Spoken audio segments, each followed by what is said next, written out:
İHA'der 2005'te açıldı. Ben de orada üyeydim. 2009'da ben Diyarbakır'da kızımın evindeydim. Bir sabah namazından sonraydı, oğlan aradı. Dedi anne işte bizim eve baskın olundu. Geldiler, evi aradılar, evi işte bazı kitapları götürdüler.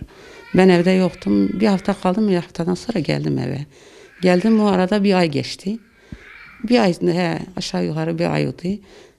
Sonra bir sabahtı, yine saat 9 sıralarıydı. Kapı çalındı. Kapı çalındı, kapıyı açtım. Küçük oğlum Muhammed'le beraber evdeydim. O polisti. Tabii bayağı polisler vardı ama 3-4 tane içeri girdi. Girdiler içeri. Nasıl kapıyı açtım, onlar dedi, hemen açtım, buyur ettim, buyurun içeri dedim. Yok dedi, biz içeri gelmiyoruz, seni işte gidiyoruz, emniyete gidiyoruz. Dedim tamam dur, ben hani üstüme müsait değildir, müsait edeyim geleyim. Daha ondan sonra beni aldılar, emniyete gittik. Emniyete gittikten sonra biz orada tabii dedim aileme haber vereyim. Kimse yoktu evde, hiç kimse de yoktu. Bir işte küçük oğlan buradaydı. O da dedi iyi bir geleceğim. Onlar tabii ki izin vermediler. Sonra beni emniyete götürdüler. Orada tabii 3 polis böyle çapraz soruşturmaya aldılar. İşte siz ne yaptınız? Siz İHA'der adından hani ne faaliyetler işlediniz? Siz yasal olan bir şeyleri yapıyorsunuz. Siz kermes açmışsınız. Kimin adına açmışsınız? Ben de orada tabii ki dedim biz dernek adına veyahut Filistin adına biz hayır adına iş yapmışız. Ben orada üyeyim. Biz yasal olan her şeyimiz yasaldır. Derneğimiz yasaldır. Biz yasal olan hiçbir şey yapmamışız. Tüm STK'ların yaptığı faaliyetleri biz de yapmışız. Ve Allah rızası için yapmışım. Aldılar yani savcılar, hakimler 4-5 kişi, tam ilk gitmişim. Orada hakim tabii yine aynı sorular, dosya var elinde. Tabii düzmece dosya kendine göre hazırlamıştı. İşte siz kermes açmışsınız. Siz hayır toplamışsınız. Siz geziye gitmişsiniz. Bir kabristan ziyareti fotoğrafı da de vardı bilgisayarda, onu almıştı. Siz bu kabristan ziyareti kimin kabristanıdır? Dedim biz kabristan ziyareti yasak değildir bir. İkincisi dedim biz kermes açmışız, vali izniyle açmışız. Üçüncüsü biz dedim yardım toplamışızsa Filistin'in hayır adına toplamışız dedim. Ben bu dernekte üyeyim ve yasal olan bir şeyleri yapmışız. Yasal olan hiçbir şey izinsiz yapmamışız. Tabii onlar da kendine göre yazdılar, çizdiler. En son dedim Yase Hanım ne yapalım şimdi, seni içeriye atalım yoksa bırakayım mı dedim. Dedim valla sizin insafınıza kalmış. Ben bir şey diyemem. Benim olsaydım ben burada ne arıyordum dedim. Ondan sonra dedi tamam git dedi. En yakın karakola dedi haftalık git imza at. Ondan sonra Elazığ dışarında açılmayacaksın. Ondan sonra beni çıkardılar dışarı. Ben tekim tabii, tek başına gitmişim. Git dedi daha gidebiliyorsun. Dedim ben nasıl gideceğim buradan Elazığ'a? Dedi sen nasıl gelmişsin? Dedim siz beni getirmişsiniz. Sen tek gideceksin. Dedim verin harçlığımı ben gideyim ben tek. Siz bana bir hani elime bir şey bırakmadın, ne telefon ne cüzdan. Ondan sonra orada baktım başka bir polisti. Öyle gülümsüyor da dedi gelmişler, o da dışarıda bekliyorlar. Ondan sonra çektim geldim buraya. Geldim işte oradan sonra arada 1-2 sene kaldı. Tekrar mahkememiz zaten bildiğiniz gibi oldu. Ceza bize verdiler. Ceza verdikten sonra ben yeni oğlanı nişanlamıştım. Büyük oğlumu. Düğünü yaptım, yani gelini aldım içeri. Ondan sonra hemen 5 çocuğum, 4 tane, bir tane evliydi, 4 çocuğum bekardı. Büyük olan da bir haftalık gelindi, getirdim eve bıraktım. Ondan sonra çıktım buradan tabii ki. Bizi mağdur ettiler. Gerçekten de yani bir kadın, bir bayandım yani hani ne kadar bir şey yapabilirim ki? Ama yine Rabbim yardım etti hepimize ve 5 sene ömrümüzden ömür çaldılar.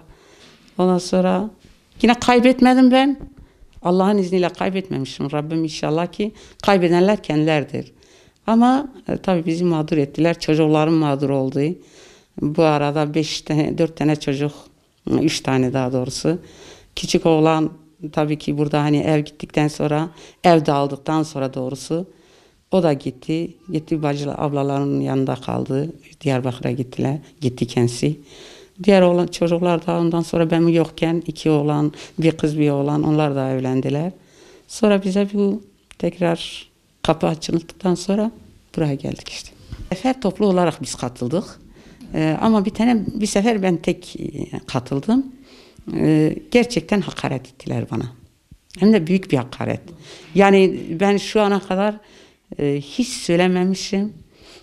Söylemeye de istemiyorum, söylemiyorum. Yani büyük bir hakaret bana ettiler. Sen bayansın dedi, sen ne işin var gezmelerde? Dedim sizin hanımlarınız hiç dışarı çıkın. Hani geziye gitmişsiniz ya dedi, siz geziye gitmişsiniz. Bu gezi kimle gitmişsiniz? Dedim bizi dernek götürdü. Kermes açtık ve kermesten sonra dernek dedi bir geziye çıkardılar. Urfa'dı, Batman'dı. Dedi senin ne işin var gezilerde dedi. Senin eşin yoktur. Senin eşin yok, sen gezilere ne işin var dedim. Niye sizin eşleriniz hiç dışarı çıkmıyorlar mı?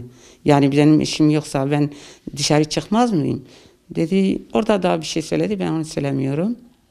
Tabii ki hakaret bana yaptılar. Ondan sonra dedi, otur evde, dedi oturaydın evinde çocuklarına bakaydın. Sen diyorsun 5 tane çocuğum var. Dedim evet 5 tane çocuklarımdır. Ama ben dedim oturuyorum. Muhakkak dedim çocuklarıma da bakıyorum. Fakat dedim Rabbim için de çalışıyorum ben. Ben evde hani kötü bir iş yapmamışım dedim. Sen dedi Yasinler'de bizim de dedi eşlerimiz, annelerimiz doğrusu dedi. Dedi bizim de annelerimiz işte Kur'an, Yasin okuyorlar dedi. Evlerinde namazını kılıyorlar, Kur'an'ını okuyorlar. Senin dedi burada orada ne işin var? Dedim ben insanlar dedim hani muhakkak hani bir cenazeleri oluyor veyahut bir mevlidleri oluyor çağırıyorlar dedim. Ben de gidiyorum dedim. Ben bu yasak bir şey değil. Biz Müslümanız dedim. Ben Avrupa'da yaşamıyorum ki dedim. Ben Müslüman bir ülkede yaşıyorum ben. Bunu bu ülke hani yasak olan bir şey değildir ki. Dedi sana düşmemiş. Dedim siz diyorsunuz bana düşmüyor ama ben diyorum bana düşmüş dedim. Orada şey yapmadılar. En son tabii ki ben şey yaptım dedim. Şimdi siz değil dedim. Şimdi eğer sizin anneleriniz veyahut eşleriniz benim yerimde olsaydı kim bilirdi ne yapardım. Ama dedim ben kusura bakmayın valla.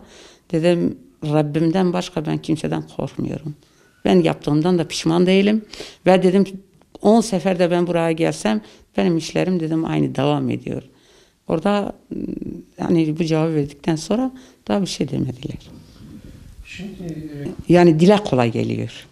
Gerçekten hani bir bayan olarak çok zor şeydir. Mesela hani sen çocuğun düğünü oluyor, sen çocuğun çocuğu oluyor, senin çocuğun bir sevinç veyahut bir acı günü oluyor. Yani bir anneye en zor şey de o olsa gerek dedim.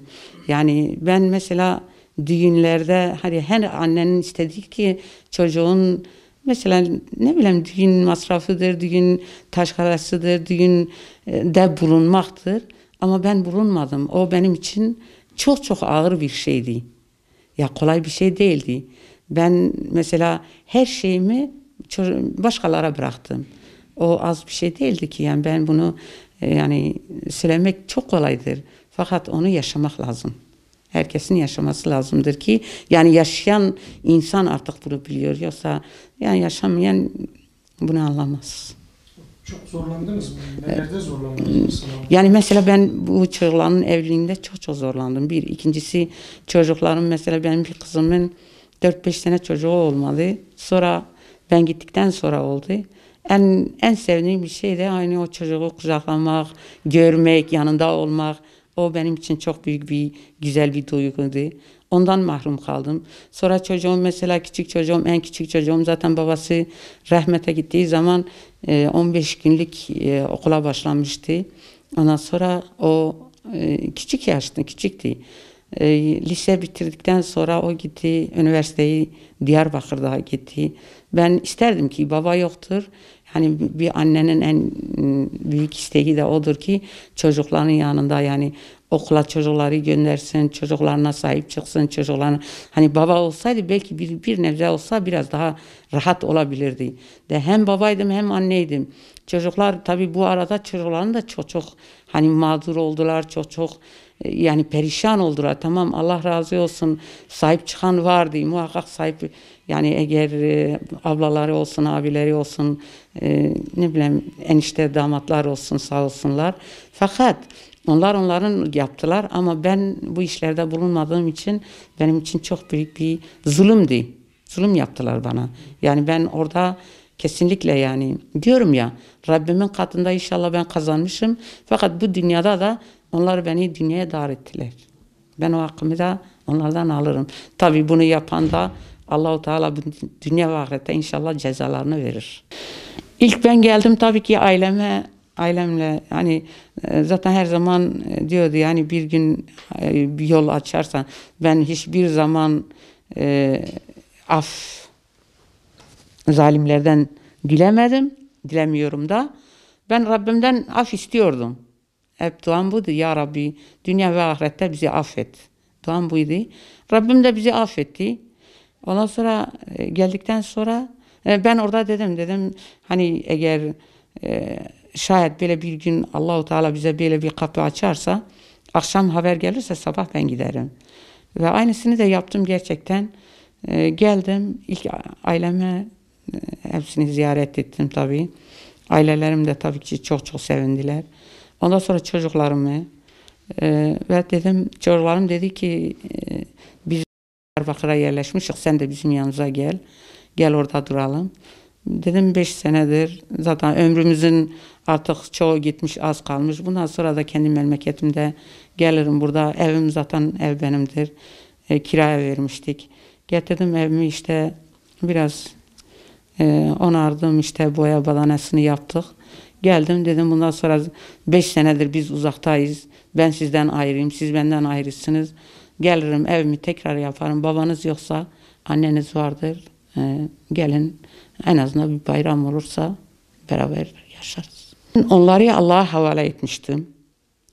Zaten yani tüm dünya daha yeni yüzlerini gördük. Biz o zaman bunların yüzlerini biz o zaman görmüştük.